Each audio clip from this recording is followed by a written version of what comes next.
Look who it is, back. The internet is now ready for Chris's house video. I've been getting in crap like in the last 6 months because people are like, where's all your videos? And I'm like, yeah, where's all the inspiring, RC cars and whatnot to actually make me want to do a video?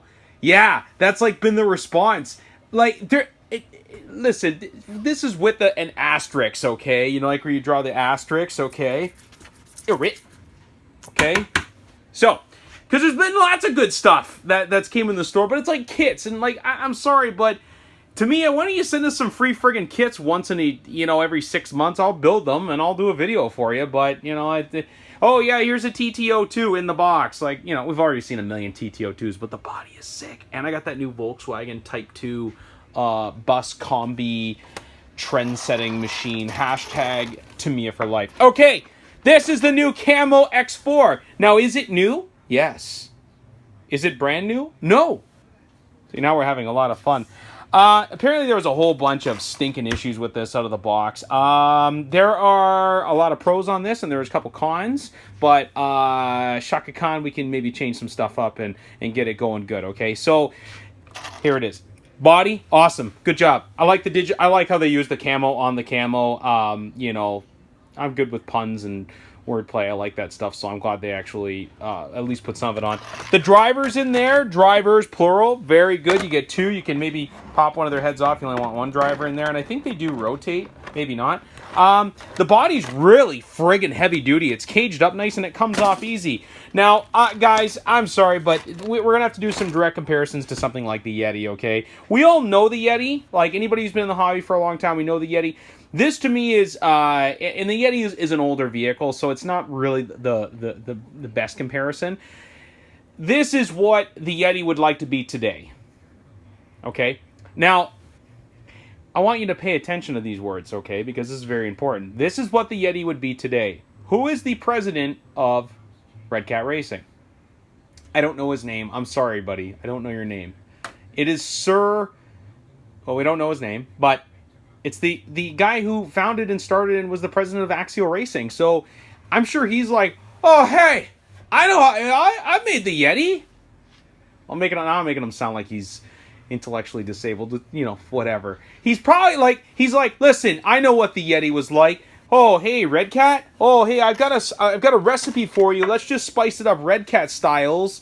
And with a Z, styles with a Z, and then let's make a Yeti 2.0, and we're gonna call it the Camo X4 because the X for like just exhausting graphics, or I don't know, and 4 because there's 4 wheels. Like clearly the come on, guys, fix the. At least there wasn't like Camo X4 and then a whole bunch of other crap behind it. So this is what I really, really like. Okay. I'm digging the wheels and tires. No bead locks. Boo!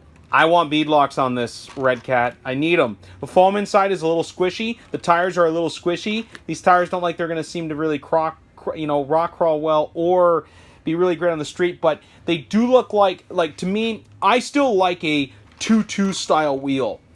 I'm an OG guy. I have a lot of original stuff at home. Like some of my favorite cars growing up were like the HPI MT2 and the HPI Rush. You guys are like, you like that? I did like that because that's what I had, and I loved big, tall tires that I always stuck on them. I never had stadium truck tires. I always had Moss truck tires. So that's to me, it's an interesting pick for a wheel and tire. I would think almost a short course wheel. Might have been a little bit better with a 2.2 and a 3.0 on the inner. Just a little bit taller rim aspect. Might not make the car as floppy.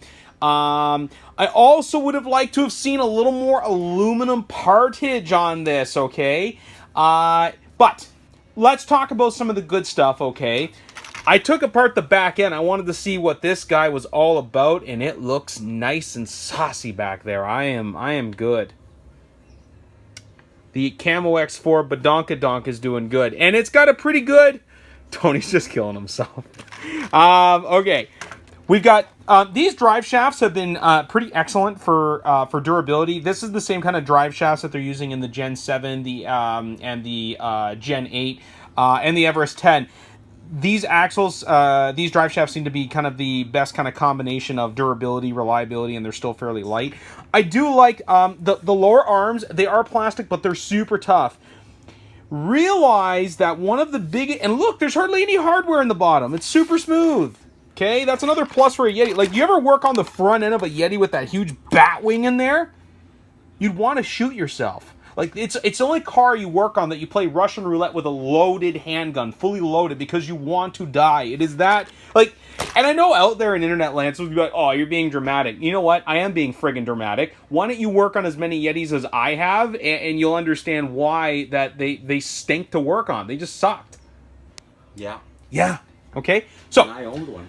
Yeah, I think we've all owned one. Like, that's the thing with the Yeti is it really was its first of its kind. That actually there were some other trucks before that, but I'm not going to play that. I think Redcat Racing, I had one of their chassis. They made stuff for Clodbusters. They actually had a live axle independent front suspension vehicle, and it was great. So the whole gist of this vehicle is this is a basically a 3-wheel drive vehicle. So you have an open diff in the front. Open diff means only one wheel will spin at a time, and then the back is locked. The whole idea is that you get tons of forward traction, but you still get some good steering, because when you have an unlocked front, the inside wheel will travel at a lower rate of speed than the higher, so it's good to have unlocked. I know I probably boring you to death by now, okay? The bumper system looks really good and pliable. I'm really digging that. The shocks are all aluminum body, and this is another big plus for this vehicle, is these are what I would consider high volume shocks, and the threading is really fine, so you can really get it tuned to the way you want. I like it. You get a little bleed screws on the top, which are really nice. This has a Ducono front end. We've been selling the Ducono for about a year and a half now. We actually haven't had a lot of wrench time on them because they've been holding up a lot better than, let's say, some other previous models. And I know... Oh, I have sad news for you. I heard the Caldera might be going on the chopping block soon. Boo-hoo! Yeah, go ahead. It's like... Awesome. Oh, yeah. Tony needs his cigarettes. It was an emergency.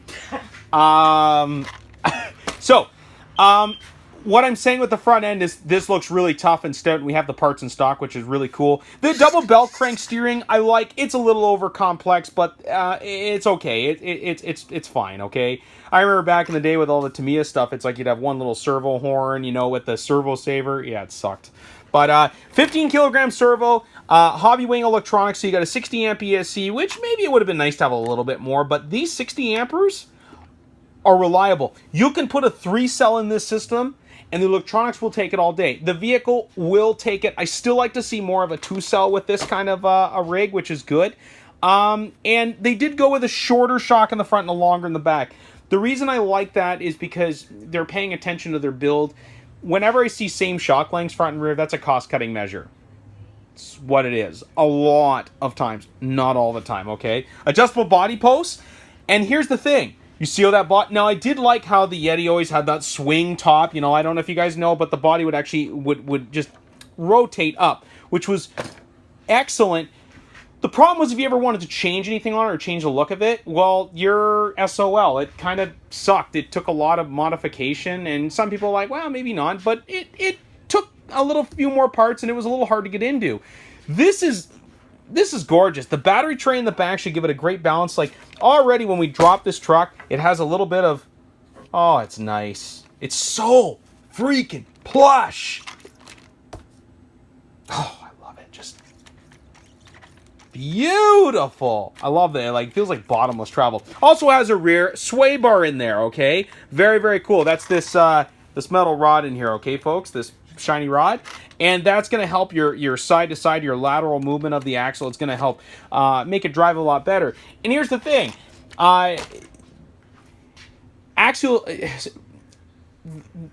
Yeti's an older rig, and knowing what they know now, if they were to reproduce something like it, this is what this would be. But at the same time, I don't know. It's just great. I'm loving it. Even other little enhancements, like now their motors actually have plastic covers. So we're going through a lot of changes at Chris's house in the last year, and it's part of the reason you haven't seen as many videos, because we've been freaking busy, okay? Like, you know, we're carrying more stuff. We got a new gashapon machine from Japan. Very cool. A lot of Hot Wheels, a lot of model kits. RC has been very weird. We're actually axing a couple of lines. I'm not going to get into that right now, but we're axing out a couple of lines here. And we're going a little bit more hardcore with some of the stuff we already carry, including Redcat. Redcat's always been there for us. We've had them for 10 years. The big reason why we like it, and maybe you should consider at the top of your list, is Redcat customer service in Canada and the US is the best. Okay? What I mean is we give you a 90-day warranty on electronics. If you have a problem, you can come see us. Generally speaking, we'll replace it for you and you're on your way. Now, that being said, we don't actually get a lot of warranty return back on their modern stuff because they've improved it. Wow. I mean, it's like what we all want. Now, I also got the short course version in too. Look, he's sneaking you over there, you little sneaker. Yeah. Pardon the baby talk. I got 2 kids now. I don't know if the internet knows that, but 2 little children, and you see all kinds of goofy, stupid stuff. I love it though. It's a lot of fun. So, who's this for? I think this is really for anybody. You know, it's not a very specific interest truck. It's something that if you've always wanted an independent front, you know, solid rear axle, high-speed vehicle, I like this. I think it's going to be great. It's light, and I understand why they went with the plastic, and I think it was the better move. I would have liked to have seen some metal parts on this. I would have liked to have seen bead locks. It's all about weight and price point too. You got to realize that the marketplace is very competitive. I am purposely not mentioning the Lowe's vehicle. I had a few in. They had a variation. I think it was the Baja, right? I got to tell you, I just didn't like it. You know, and that's it. So there you go, guys. I hope you really enjoy this. I'm excited to have this here. You know, we've got the Taconos in stock, which we've had actually for, like I said, about a year or so. We're going to have the Camo and the Camo Short Course on display as well. We are super pumped. That's it. We maybe got some other videos coming up. But like I said, we only do videos when we're inspired. And if we're uninspired by new releases, we will say, what would we say, Colin, if we were uninspired? Send it back. Nah, I got one word. Bafangu? No, that's aggressive. That means I want a bagel. That's what my mother taught me. I don't know. So, there you guys go. That's it. Enjoy.